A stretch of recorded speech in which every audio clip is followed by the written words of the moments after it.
páni, drahí bratia, drahé sestry, milí Číňania. Som skutočne veľmi rád, že ste prišli na toto stretnutie so mňou a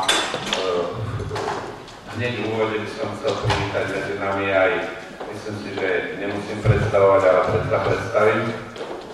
Pán Karol Polák, ktorý je, myslím, že ikonou medzi športovými moderátormi a ja by som chcel, aby toto naše stretnutie bolo vedené tak neformálne, pretože celý život som neznášal meetingy a rozprávanie podľa nejakej osnovy o tom, čo som spravil, keď aj tu budem rozprávať, čo som spravil a o tom, čo chcem spraviť, treba aj pre vás, pre tennistov, pretože ja mám tiež rok do penzie, čiže nebudem rozprávať nejak o veci, ja budem rozprávať skoro aj za vás, aj za seba.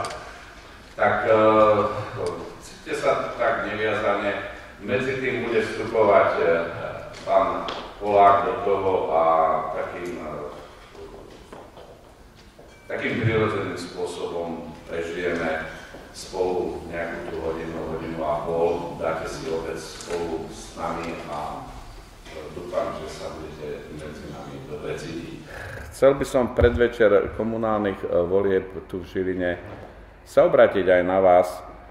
Skutočne s niektorými takými mojimi myšlienkami a postrehmi, ktorými by som vás chcel osloviť a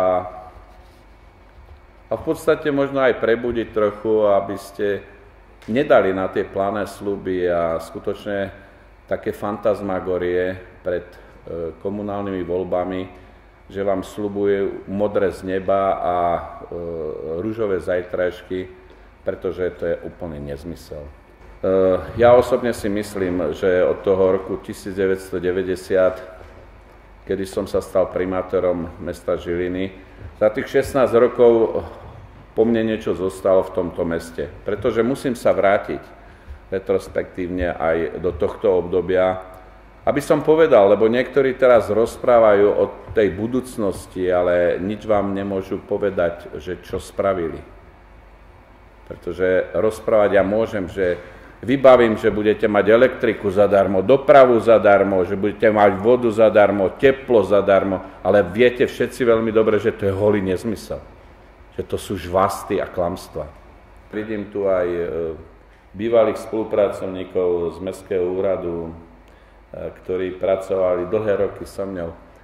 Pani doktorka Orziková, ktorá bola mojou šéfkou právneho oddelenia, je tu tiež medzi nami, čo skutočne mi je veľmi príjemné. Čiže sú tu ľudia, ktorí môžu potvrdiť, že to, čo hovorím, je aj pravda. Len taká skutočnosť na margo Mestského úradu, že teraz je tam dvojnásobok ľudí ako za mojich čias. Dvojnásobok. Ja som mal 120 ľudí, aj s policajtami mestskými, teraz ich je 240 alebo 260. Efektívnosť toho úradu padla niekde do kolien.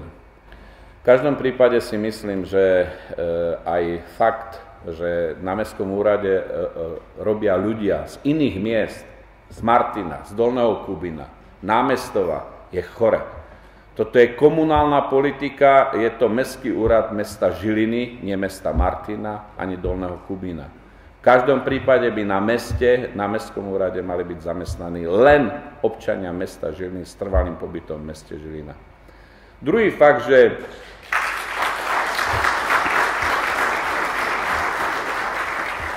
druhý absolútne neprirodzený fakt, že Mestský úrad dával niektoré zákazky, tých zákazok nebolo samozrejme veľa, lebo tento človek, ktorý tam je, nech mu dá Pán Boh ľahký odpočinok, myslím, že odíde do zabudnutia, čím skôr, tým lepšie. Ten nespravil skoro nič. Teraz sa zrazu zobudil, že sú komunálne voľby, tak teraz maluje čiary, robí cyklotrasy, z 10 parkovacích miest urobí 12, potom neviete dvere na aute otvoriť, keď zaparkujete. No proste. A to sú proste také zlomové veci. Ale aj z tých malých akcií, ktoré spravil, napríklad Národnú ulicu zrekonštruoval čiastočne. Kto ho robil? Boli tam 3 alebo 4 ponuky žilinských firiem, kamenárov. A podstatne lacnejšie, časovo efektívnejšie, jak ten, ktorý to vyhral. Vyhrala to nitrianská firma, ktorá v skutočnosti je dcerskou firmou nejakej francúzskej firmy, ktorá mala to najdrahšie, časovo to odovzdala podstatne neskôr, ale robili to Nitrančania. A zisk z toho samozrejme odišiel do Francúzska. Nezostal na Slovensku, to božne v Žiline. No tak to teda ne, páni bratia a drahé sestry. To tu nikdy nebolo za slot. Keď sme my Žilinčania, tak budem dávať robotu svojim Žilinčanom a nie niekomu z Nitry alebo niekde z Paríža, alebo neviem ktorej s prepáčením one. No. Takže z tohoto hľadiska toto je ďalší môj prístup aj do budúcna, že tam v žiadnom prípade nie. Keď nastúpi slota, nebude viac slota. No tak to je paráda.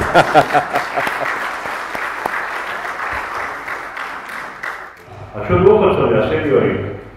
Čo budú prichádzať na červenú? No tak ja samozrejme, pretože malo to byť stretnutie teda mňa, predovšetkým s dôchodcami, ale samozrejme som rád, že sú tu aj mladší ľudia. Chcem povedať jedno, že tu sa sľubuje, že proste mestská hromadná doprava zadarmo v roku 2017. My ju máme v Bratislave. No ale pre všetkých. Od 70 rokov navyše? Ale to hej. Máme. To hej, jasne. Áno. Ale od 70 rokov navyše, ale tu mala byť doprava komplet zadarmo, ale to zdôrazňujem od roku 2017. Pretože v podstate... Pre všetkých, áno.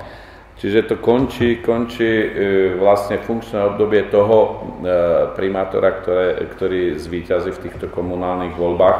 A v roku 2017 sa môže v pohode povedať, no nejde to, proste to nejde, hej. No ale každý hlupáčik sa chytí na takýto sľub. Proste to nejde, pani bratia a drahé sestry. Jednoznačne vám hovorím, mestská hromadná doprava by bola totálne zahltená. Ráno by sa žiaci a študenti a vôbec tí, ktorí potrebujú ísť do roboty, by sa nedostali do tej roboty, lebo by to tá mestská hromadná doprava nevstrebala. A to, že tá dotácia už toho času je skoro 2 milióny eur do mestskej hromadnej dopravy, to už hovorí za všetko. Proste treba, myslím, že triezvo a reálne hodnotiť túto situáciu a prikláňam sa k tomu, čo povedal aj pán Polák. Ja hovorím, pokiaľ budem zvolený a dostanem dôveru od vás, tak nie od roku 2017, od 1.1. roku 2015 budú dôchodcovia mať zadarmo dopravu mestskej hromadnej dopravy v Žiline. Samozrejme dôchodcovia, ktorí majú trvalý pobyt v Žiline. A ja som počul, že by mali mať aj klub dôchodcov. Aj klub. Chcem zdôrazniť, že skutočne aj fakt, že ja sa na to svoje pôsobenie, pokiaľ by som bol zvolený, nepozerám ako na nejakú robotu, že nie som chudobný človek. Ja nepotrebujem, aby som robil primátora kvôli zárobku. Nepotrebujem to. Nemôžem sa pozerať na to, jak Žilina upada. Proste mi to nedá. Oni nestihajú ani upratovať a udržiavať to, čo som ja postavil. Ja sa už na to proste nemôžem pozerať. A verte mi, drahí bratia a sestry, ja sa na to pozerám jednoznačne z uhla pohľadu, že je to pre mňa poslanie. A venujem celý svoj plat primátora. Pre vás dôchodcov vytvorím klub dôchodcov, kde budete mať každé ráno dennú tlač a čaj a kávu zadarmo. Za to budem platiť svojimi peniazmi a svojim platom. Viete, a verte mi, že aj z titulu dôchodcov, ja viem, aké sú obrovské problémy. Nechcem zachádzať do veľkej politiky, pretože ja si myslím, že tá politika aj v rámci štátu sa nerobí dobrá. Terajšie zotrvávanie v eurozóne a platenie 100 miliónov eur do rôznych fondov, európskych fondov, kde zachraňujeme Grécko, Taliansko, Portugalsko a neviem, matku krsno, ešte neviem, koho zachraňujeme, my žobráci z našich rozpočtov a naši dôchodcovia hľadujú, pomaličky nemajú na to, aby zaplatili za nájom, nemajú na to, aby si kúpili lieky normálne. Toto ma skutočne štve a hneva. A z tohoto hľadiska, verte mi, že urobím všetko preto, aby na poste primátora som aspoň trochu odľahčil vlastne svojim rovesníkom a starším dôchodcom ten ťažký údel toho dôchodcu. My musíme nazad vrátiť lesk tohto mesta a hrdosť, aby sme si mohli povedať, my sme Žilinčania.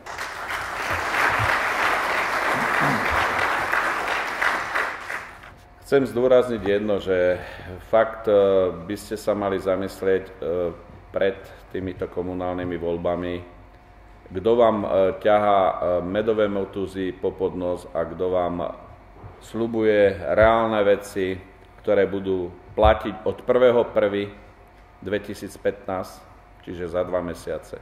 Budú platiť akože Boh nado mňou, pokiaľ tam ja budem. V každom prípade či sa to jedná o tú dopravu a potom o tie klubové priestory, kde sa budem samozrejme s vami pravidelne stretávať, nehovorím, že každý deň, ale minimálne raz za 2 týždne by som tam medzi vás posadil, veď pomaličky medzi vás patrím. Takže v konečnom dôsledku pri káve a čaji, raňajšom pri dennej tlači by sme mohli aj nejak rozprávať o vašich problémoch, o našich spoločných problémoch.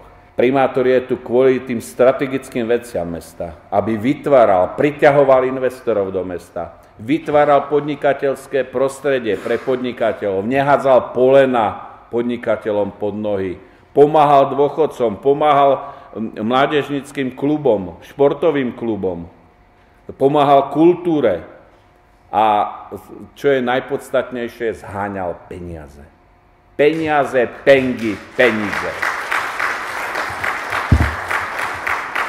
To je úloha primátora a skutočne, keď si niekto zamieňa pojem s dojmom, tak je to hlboký omyl. Hlboký omyl a takto 8 rokov aj vyzerá.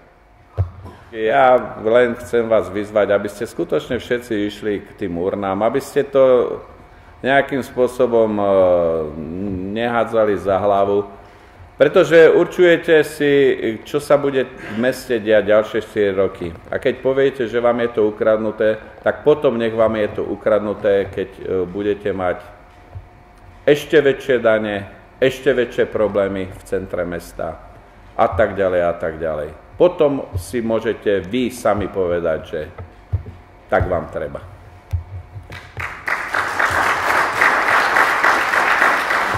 Ešte raz veľmi pekne ďakujem a vyzývam vás, choďte toho 15. k tým urnám. Voľte podľa svojho svedomia a presvedčenia, len choďte k tým urnám. A nedajte sa oklamať planými sľubmi. Verte len tým, ktorí to reálne vedia aj to, čo sľubia, aj zrealizovať. Ešte raz ďakujem pekne. Majte sa.